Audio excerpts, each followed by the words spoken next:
And this is also what we see. We see a lot of harm in the US economy. We see in the first sketchy calculations actually quite little harm in general in Europe. So I don't think that you should do the same. You need to do something which is much more specific and much more targeted. For instance, the US, they put tariffs on bananas and coffee. They grow no bananas. They grow no coffee. So the only effect is that prices will go up. Hallo und herzlich willkommen zu einer neuen Ausgabe von Handelsblatt Disrupt, dem Podcast für neue Ideen, Disruptionen und die Zukunft der digitalen Welt. Mein Name ist nicht Sebastian Mattes, ich bin Astrid Dörner, Finanzkorrespondentin in New York und vertrete Sebastian heute mit einer ganz besonderen Ausgabe. Ich war gerade in Berlin bei unserem großen Fintech-Festival FIBE. Dort habe ich Margrethe Vestager gesprochen. Sie war 10 Jahre lang EU-Wettbewerbskommissarin und hat sich als Tech-Cop einen Namen gemacht. Sie hat milliardenschwere Strafen gegen Tech-Konzerne wie Google und Apple verhängt und sich als extrem kompetente und strenge Aufseherin einen Namen gemacht. In Berlin sprachen wir über die Frage, wie Europa sich jetzt im Zollstreit mit US-Präsident Donald Trump positionieren soll, wie die Zukunft von Europas Tech-Landschaft aussieht und warum einige renommierte Wissenschaftler jetzt an europäische Universitäten zurückkommen. Viel Spaß dabei!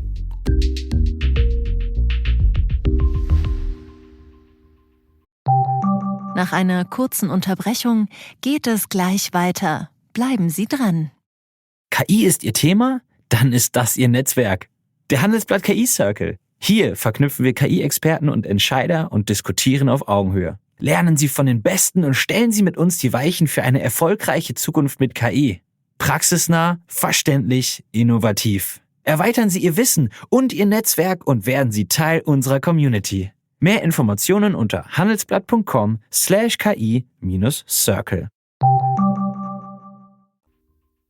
I'm really delighted to welcome here the former European Commissioner and tech cop, as we like to say in the United States, Margrethe Vestager. Please join me. Hello. Hello. Hello. Welcome to Berlin. Well, thank you very much. And what an atmosphere you have created here.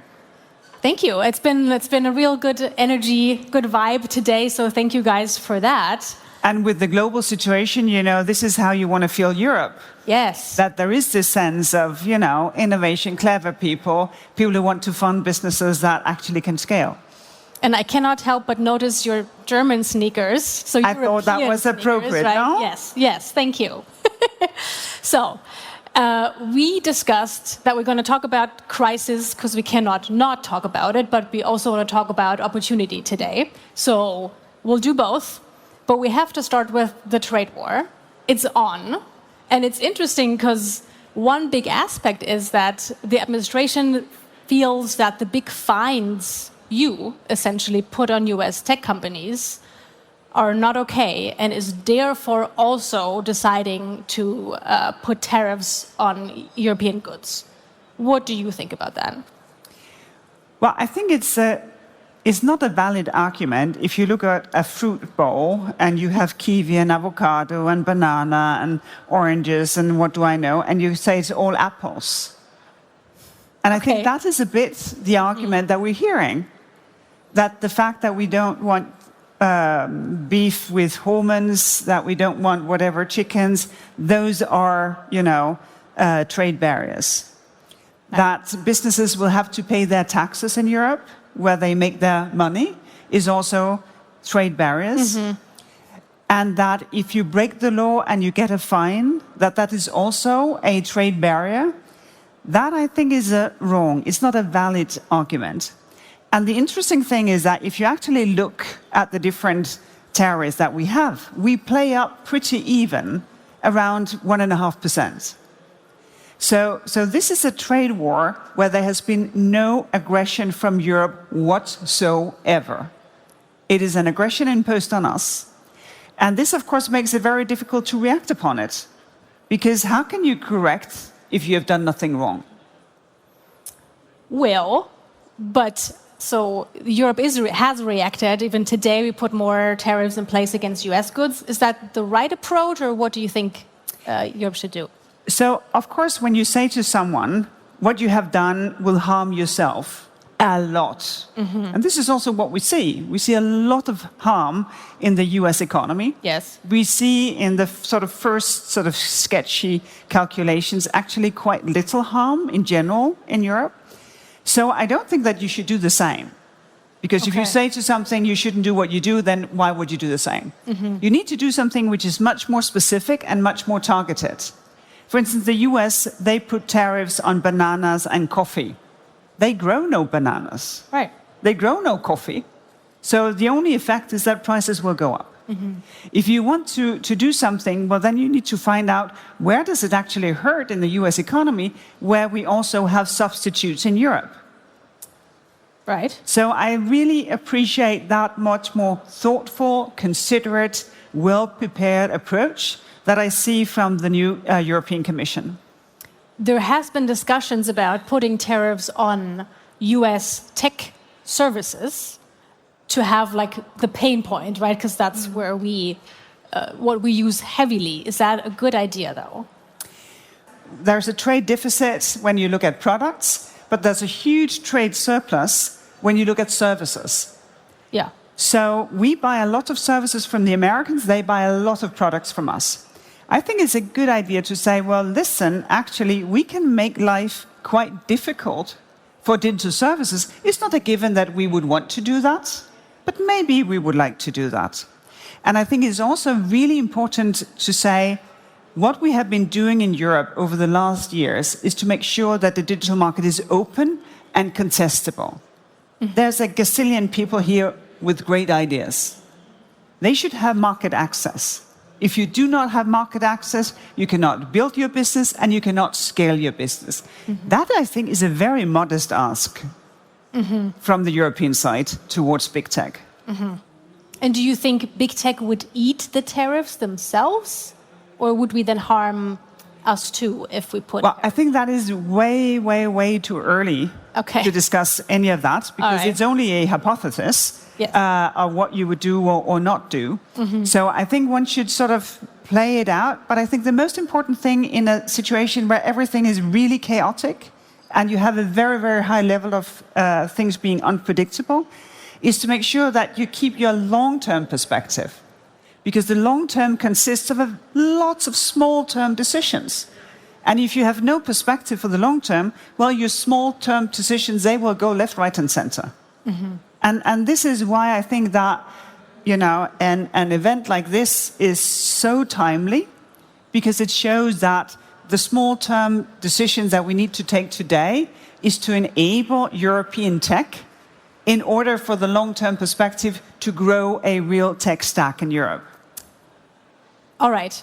But so there has been the discussion, like if we wanted to replace Microsoft, Apple, Google, there's not really much here. So how long do you think realistically it will take, if it's possible at all, to get a noticeable European tech stack?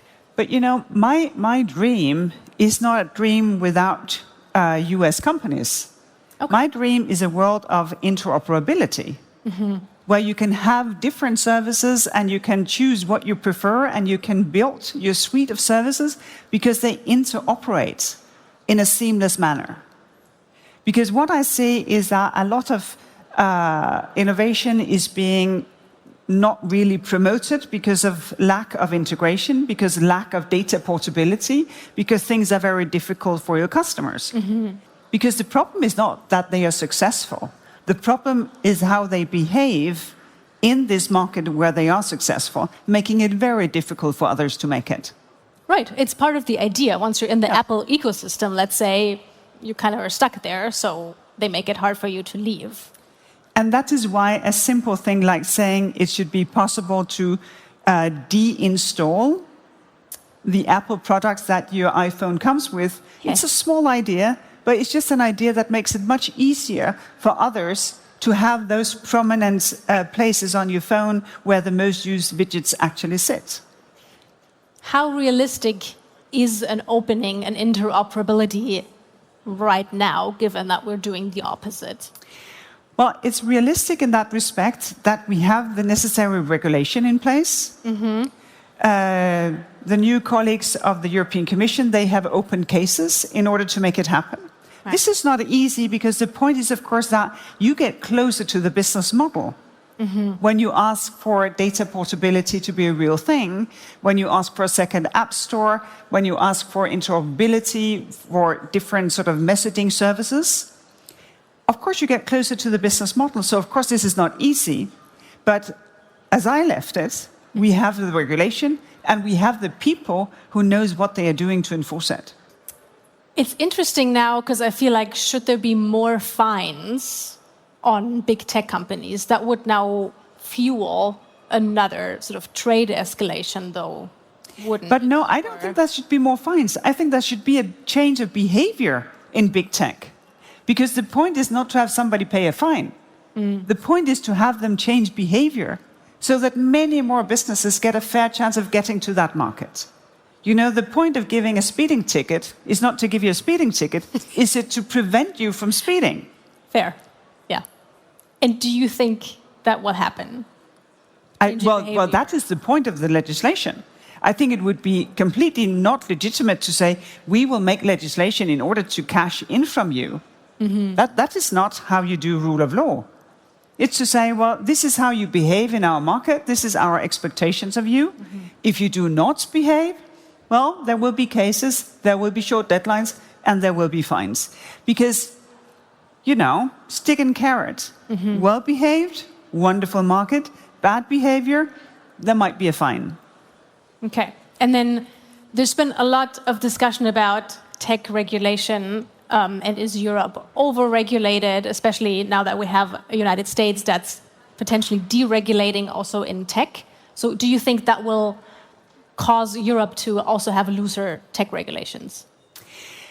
Well, the thing is that there are two sides to this, because promises have been made to Europeans.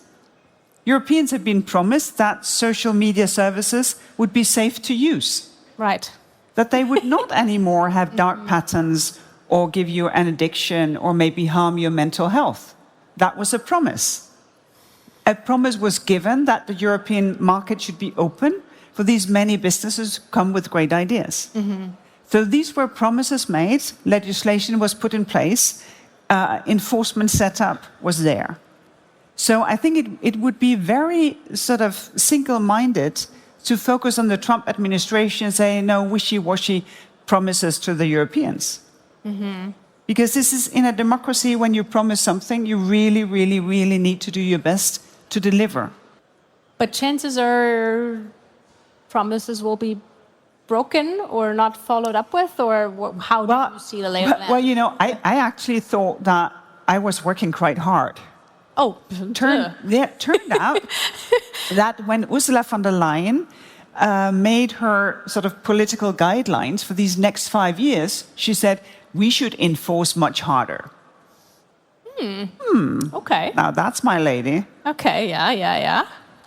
All right, so you expect even more, like even harder sort of tech enforcement. No, it's just to say that we are not a place who is wishy-washy with the things that we want. Because what we are asking for actually is not much. You know, you don't want, I don't know, endocrine disruptors in feeding bottles for babies. You don't want lead that seeps out of the paint on your walls. And you don't want social media services that are potentially damaging to your mental health. Also, you do not want somebody to have unfair trading practices or bad behaviors in the marketplace that takes out the dynamic of that marketplace. And it's not something that we came up with day one. You know, we tried everything. We tried individual competition cases, we tried good codes of good practices, code of good conduct. And only when we realized that this is not going to do it, you know, all the sort of specific tricks or the soft tricks in the books, only then did we go to regulation. You know, my worry is that we were too patient and we were a bit late. So play this out for me. Best case, how do we move from here with a president with emboldened tech leaders potentially who've been at his inauguration, who sort of complained to him about fines in Europe? How do we go forward from here? Well, if I knew, and I hate to break this to you, I wouldn't be sitting here. Damn. I would give up my advice back office and I would be a billionaire before the end of the week. It's really difficult to play things through. My point is just to say that even when uncertainty is this big, it's really important to keep acting, not to stop and say we need to wait and see how the end game will be, because nobody knows the end game. Nobody knows the end game. Good point. And you see the different strategies. You see how the Chinese are retaliating big time. Yes. Because they have a different relationship with the US. They have a different strategy. And I think it's really important that we act according to our own interests.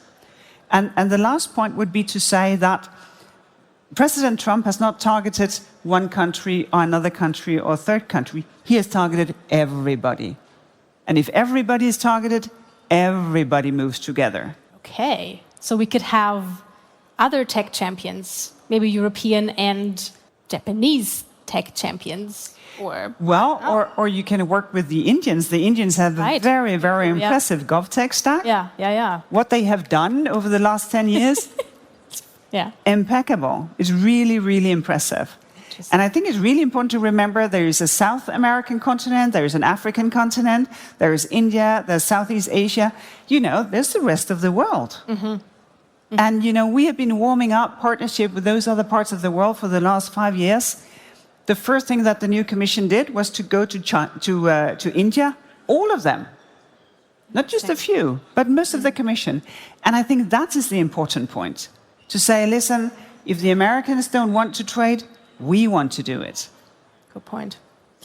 I want to look at AI. We talked about it this morning. We had Dan Schulman, the former CEO of PayPal here, who said there's massive deregulation in AI coming in the United States. The US is not going back. It's also like a national security topic. AI will control armies, I'm paraphrasing. So full-on AI. Is that a good idea? What should Europe do, to compete or to react to that? Well, I think the first thing, and this will be very trivial to you, is to realize that AI is not another tool. It's a full-on industrial revolution. Yes. And we are not even done with dealing with the dark side of the first industrial revolution, 120 years later. So and what's the dark side there? Well, climate change for one. All right, yep. Not ideal.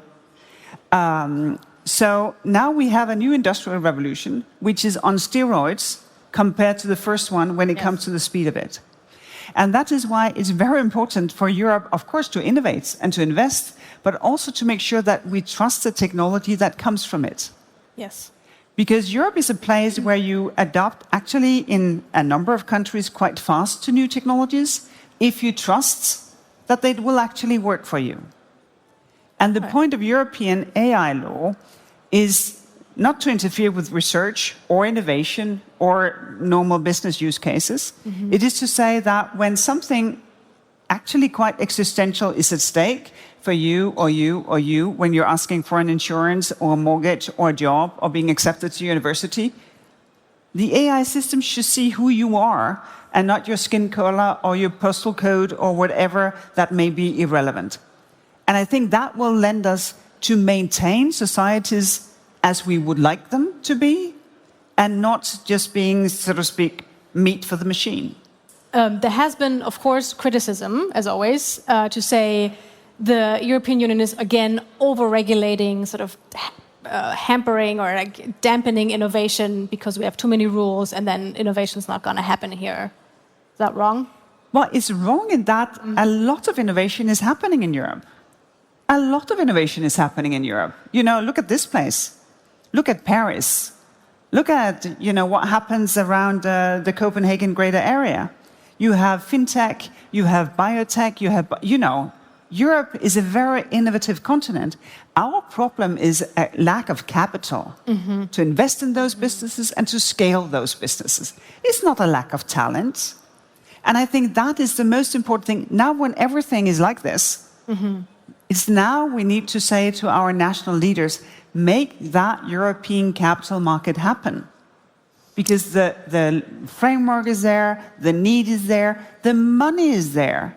There's so much idle money in Europe. Put it to work.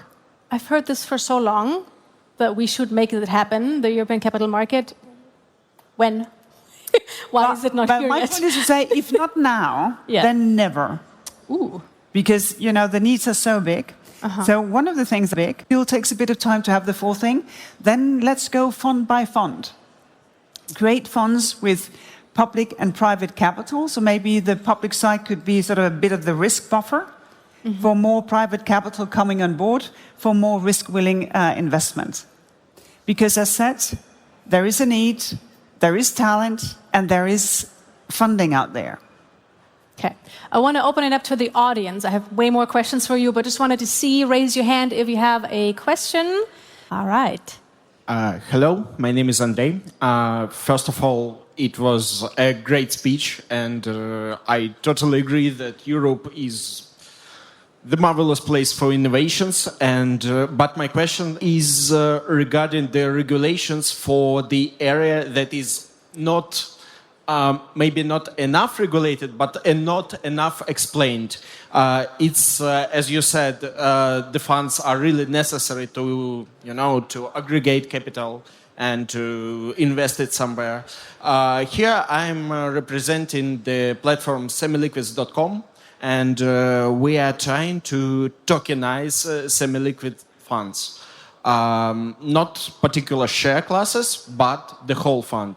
So, my question is, as for now, we can't make a general tokenization, which will take a lot of quarter partners from different countries, from different, places, and we can't do this because there is no legal base. So, and my question is it possible somehow to fasten these regulations? Is it possible somehow to go with them and, All right, so European tokenizing on a European level. Yes, Okay. because in Asia, they already have some guys like ADDX. All right, thank you. Yes. Thank you. Do you have thoughts on that? It's very specific. Well, my first thought is how to say I don't know in a very convincing Fair. manner, Fair. because I don't know. Because there are different programs. What I can see is that things are happening much faster now than previously. So what I can tell you is something about the speed, but nothing specific on the substance that you're asking about. For instance, the new Commission really fast put a proposal on the table to take away a lot of the reporting obligation when it comes to ESGs. As we talk, they are discussing how to make the 28th regime, because that is a good idea if you want a capital market, that you can be EU incorporated as from the first day. Because we have been trying for so long to make, national barriers go away. And that has been such a tough work, and it has been not fully successful. So if you can be EU incorporated from the first day, well, then the EU market is much more there for you. And that was an idea that was introduced late last autumn, and they are already setting pen to paper.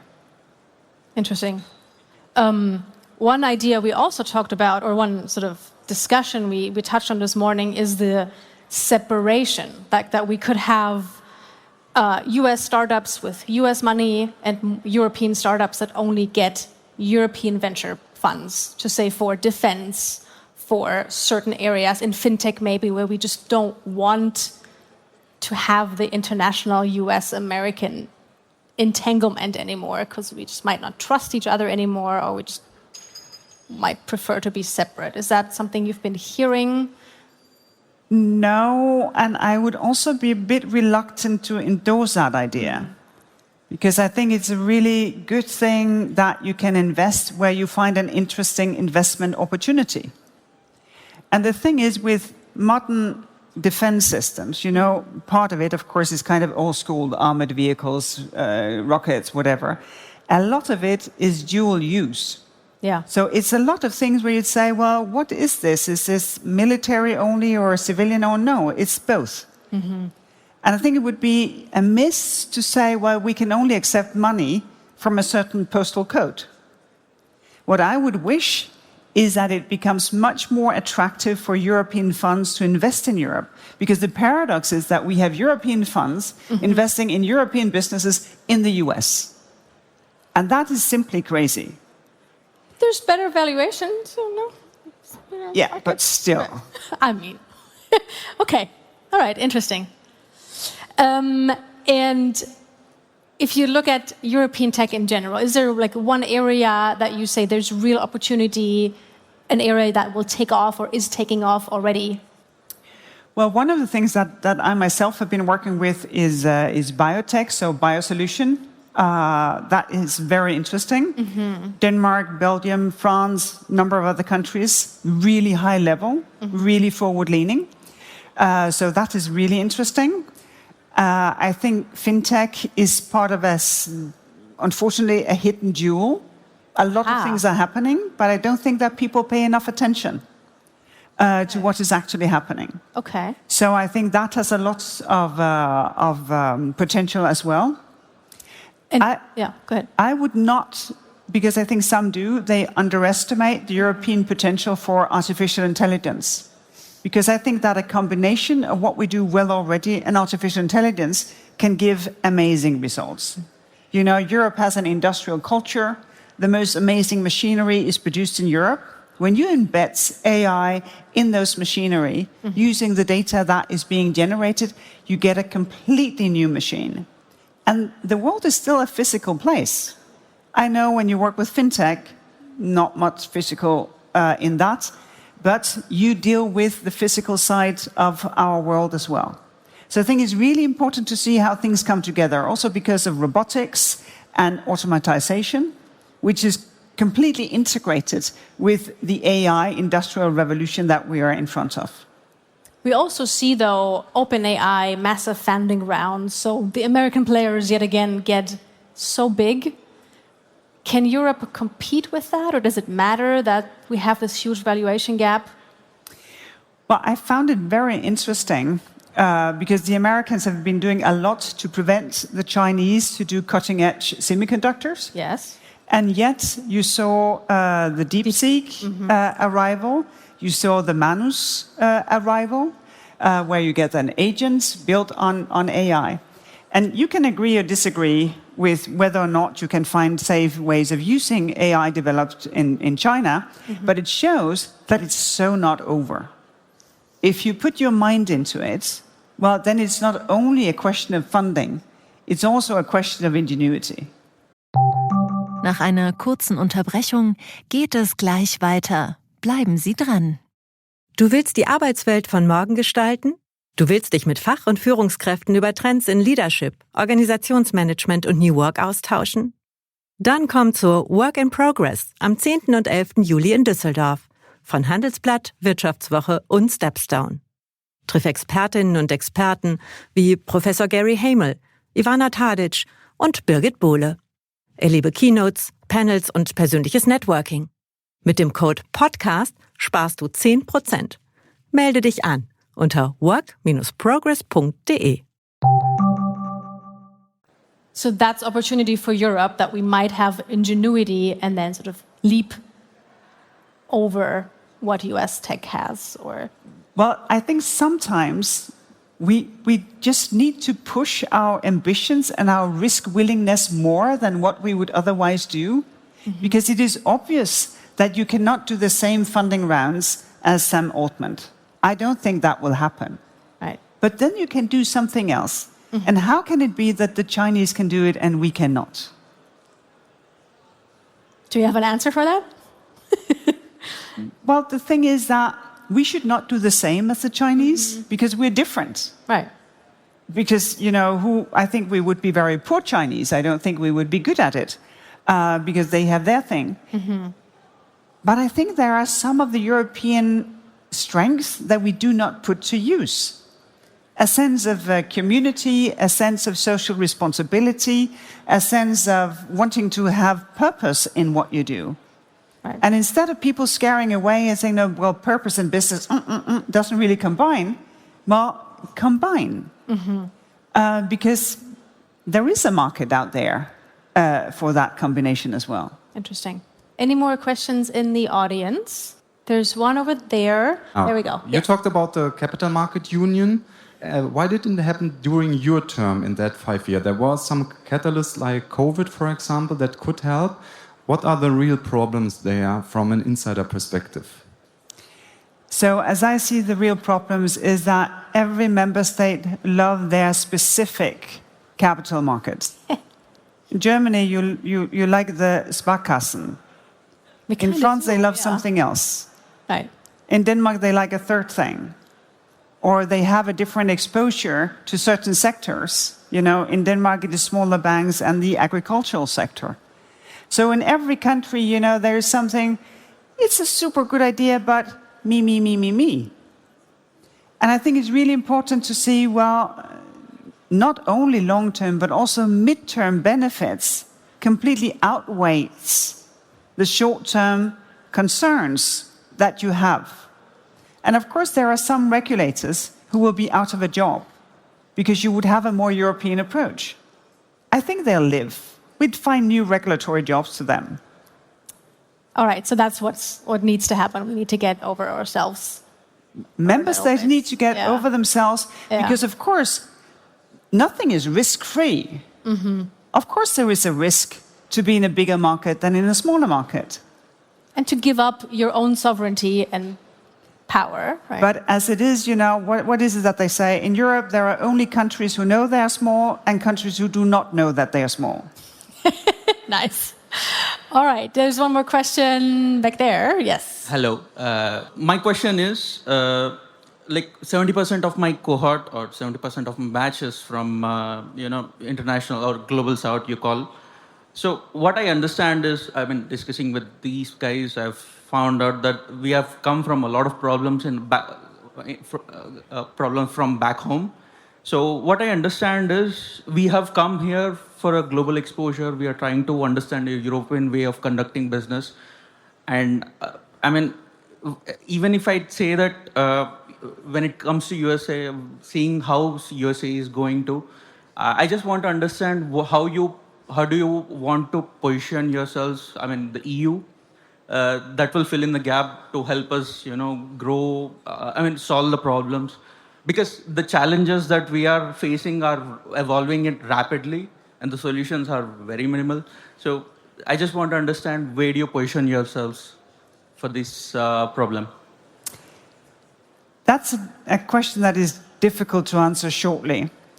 But first, I'm not very much in favor of this term, the Global South. I think it's too broad a basket. You know, it's countries who are very, very different.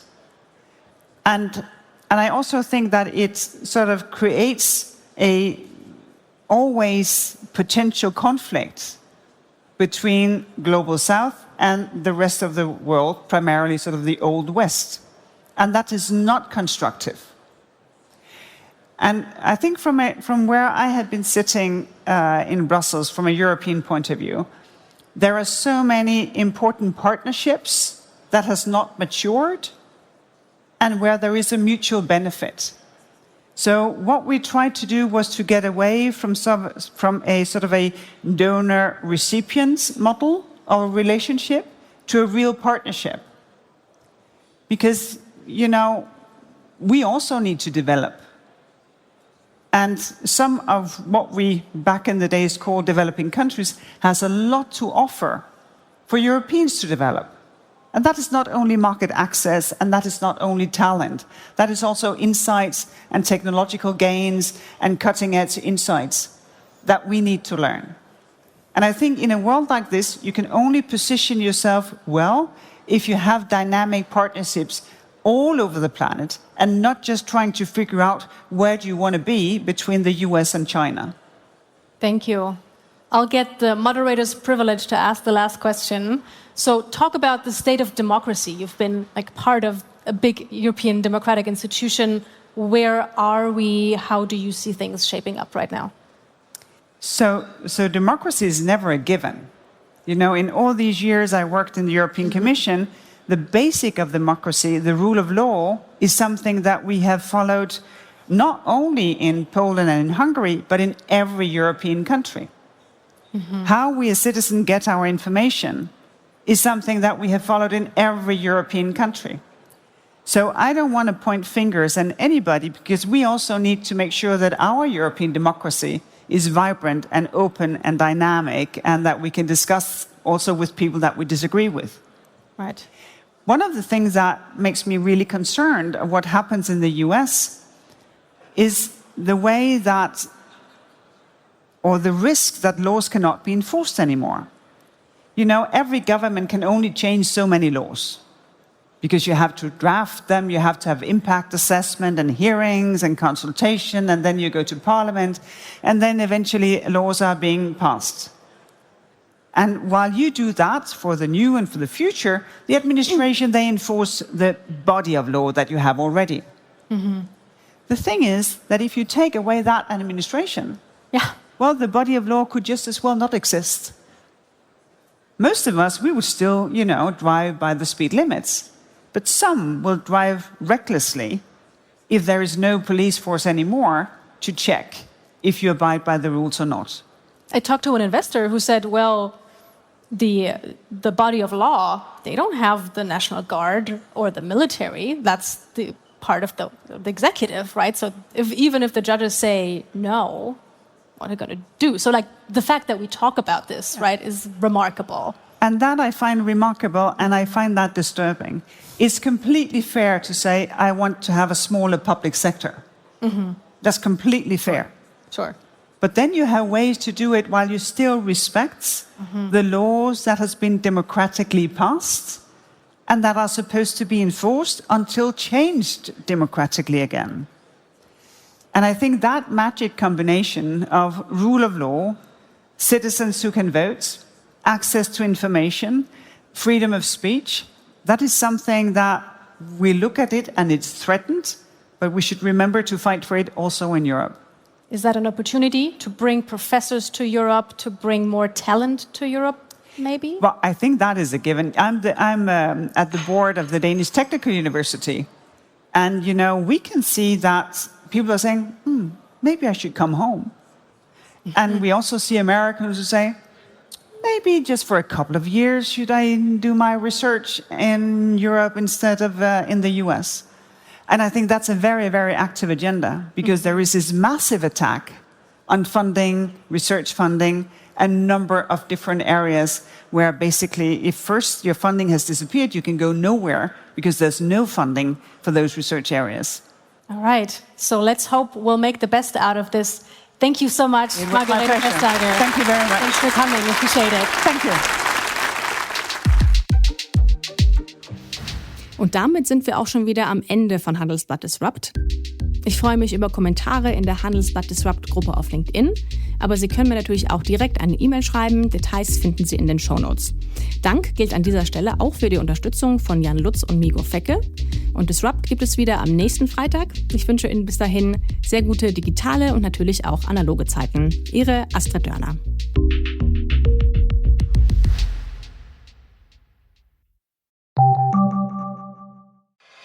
We want bacon to come down.